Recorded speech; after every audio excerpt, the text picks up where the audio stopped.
So today's experiment is a single phase fully controlled bridge converter with RL load. Okay. So you already studied a bridge converter. So basically it will convert your AC to DC by using 4 different diodes. So this is the circuit diagram. So let me list out what are the components required. You require an transformer, input transformer, which will convert 230 volt to 30 volt. The input for the circuit is 30 volt, that is Vs, and you require 4 different thyristor, that is T1, T2, T3 as well as T4. Okay. So along with that you require one resistor, one inductance, and one freewheeling diode. So you have to take 3 different waveforms. Okay. So first connect only R. Okay. So here you have in the circuit diagram it is given like RL. Okay. For the first case you have to connect only R as a load. That means to the bridge, in parallel with bridge you have to connect only R as a load. That is first case, and you have to note down the waveform across R. Okay. So for the second case you have to connect resistance as well as inductance in series. Okay. And you have to take down output across RL load. So basically your load is going to be resistance as well as inductance together. For the third case, you have to consider RL load only. So note down the waveform across RL load, but you have to connect one more diode, that is DM, so which is called as freewheeling diode, and you have to observe the waveform across RL load again. So this is the typical waveform. Okay, so Vs is nothing but input to your circuit. Okay, so which is going to be 30 volt supply from the transformer output, and then we have 2 different outputs. Okay. So here you can see that is VL, this is for RL load, okay, without freewheeling diode, that is RL load without freewheeling diode, and the last waveform whatever you have, so that is RL load output only but with freewheeling diode, that is DM. Okay. So in second waveform, that is VL waveform, here you can see, so there is one negative going output. Okay. So that is due to energy stored in inductance. In the last waveform you can see, okay, so this is RL load with freewheeling diode. So here you can see there is no negative going output waveform. Okay, so since you are using DM, that is freewheeling diode, that particular effect which is there due to inductance, that is this negative going waveform, that will not be there if you are using DM, that is freewheeling diode. The input supply to the circuit is 30 volt. Okay, so this is a transformer which will convert from 230 volt to 30 volt, 60 volt, 115 ohm, 200 volt as well as 230 volt respectively. So anyhow our circuit requires only 30 volt. So that is why you have to take 2 combinations, that is 0 volt as well as 30 volt. Okay. The input for this particular transformer is 230 volt supply from your board. So this is the single phase converter kit. Okay. So this requires 30 volt supply. So anyhow internally the input is not there. So you have to connect input externally through this particular transformer. Okay, so connect positive of the supply, that is 30 volt, to one end of the input, and another negative terminal connected to negative terminal of your kit. Okay, so this is how your connection goes. In between you have switch. Okay, and you have to take out the output across these 2 terminals. Okay, so this is the positive terminal, and the black terminal is the negative terminal, that you have to give it to bridge circuit, and then you have to connect load. So this is the load, and along with that you have one inductance box. Okay, so this is your inductance box. Here you have different values. Okay, so you have 25 millihenry, 50 millihenry, 100 millihenry, 125 millihenry as well as 150 millihenry. Okay, so right now we will use only one particular value. We will use 100 millihenry. So that means you have to take, okay, this terminal as well as this terminal. So you are going to get the inductance value as 100 milli. Your circuit has 4 different thyristor, that is T1, T1 dash, T2 as well as T2 dash, which you are going to use it as a bridge converter. Okay, so anyhow all 4 are SCRs. Okay, so you have to make the combination of T1, T1 dash, and then T2 as well as T2 dash.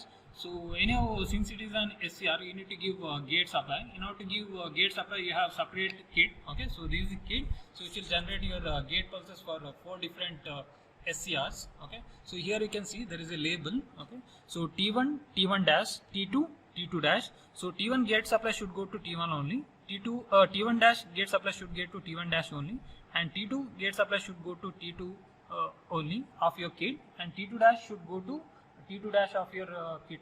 only. That means you should not mix up any of the gate supplies. So here I have connected all the gates, okay, which is coming out of converter firing unit to corresponding SCRs. Okay, so I connected gate of all T1, T1 dash, T2, T2 dash to my particular circuit here. So T1 gate should go to T1 only. So T2 gate should go to T2 only, and T1 dash, T2 dash gate should go to T1 dash as well as T2 dash of your kit circuit only. So next we need to complete our circuit. We are already given the gate connection. So next we need to complete our bridge circuit. So in order to make bridge circuit, so connect T1 cathode to T2 cathode. So similarly you have to connect T1 dash anode to T2 dash anode. Okay, and you need to start T1 anode to T2 dash cathode, and similarly you have to short T2 anode to T1 dash cathode, which completes your bridge circuit. So next connection is your load connection. So here you can see there is a load. Okay, so this load you have to use it in order to observe your output waveform. Okay, so connect one end of the load to either cathode of T2 or T1 dash T1. Okay, so you can use any one of the terminal. Okay, so I will make use of T1 cathode. So connect load one end to T1 cathode. So similarly you have to connect the other end of the load to anode of T1 dash or T2 dash. So I will make use of T2 dash anode connection. Next we need to connect our input. Okay, so here you can see there is an AC in as well as AC out. Okay, so input to the AC in is from your transformer. Okay, so take out that AC out. Okay, so take positive of the terminal and connect in between T1 as well as T2 dash. Okay, so here you have to connect either anode of T1 or cathode of T2 dash. Okay, so right now I will connect it to T1 anode terminal.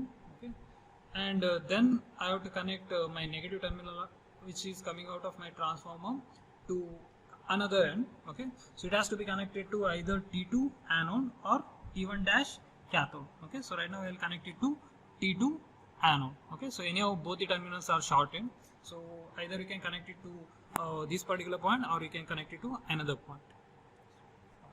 So now the circuit is complete. We have to take, note down the waveform across load. So anyhow this is our load. So observe the waveform across power scope by using across this particular load. Okay, so this is your expected output. Okay, so here you can see there is a 90-degree control. Okay, so you can control this alpha by using this firing angle knob. Okay, so here you have knob, you can adjust it from 0 to 180 degree. So if I change this particular value, so your alpha is going to change across your output. Okay, so right now I will set it to 90 degree and I will note down the waveforms. Okay.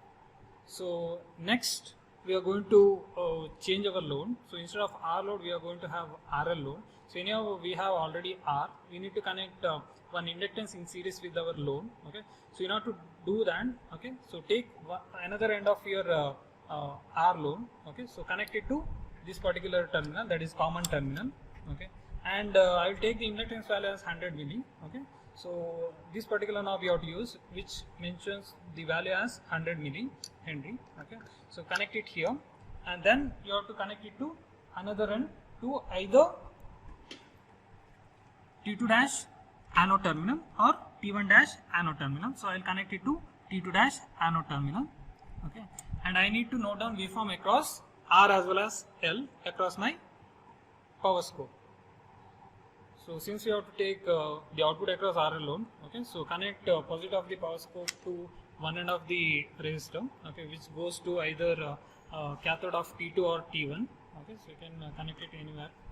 Okay, so connect it to one terminal, and another end should be connected to 100 millihenry end. Okay, so here if you connect it, you will be able to see output across RL load. Okay. So this is the expected output. So here you can see there is an negative going waveform. So this particular action is due to the charge which is stored inside the inductor. So next waveform you have to observe it across RL load. by using freewheeling diodes, you have one freewheeling diode, that is DM. So you have to connect it across RL load. Okay, so in order to do that, okay, so take one end of your DM, that is cathode terminal, so that you have to connect it to here. Okay, and anode of your DM, you have to connect it to the external terminal of your inductor, that is this particular terminal, which goes to ground connection. Okay, so if you see the waveform here, so that negative going waveform, right now it is not done, so it will pass through your freewheeling diode, and your output appears to be like R load. Okay. But this is an output of RL load with freewheeling diode.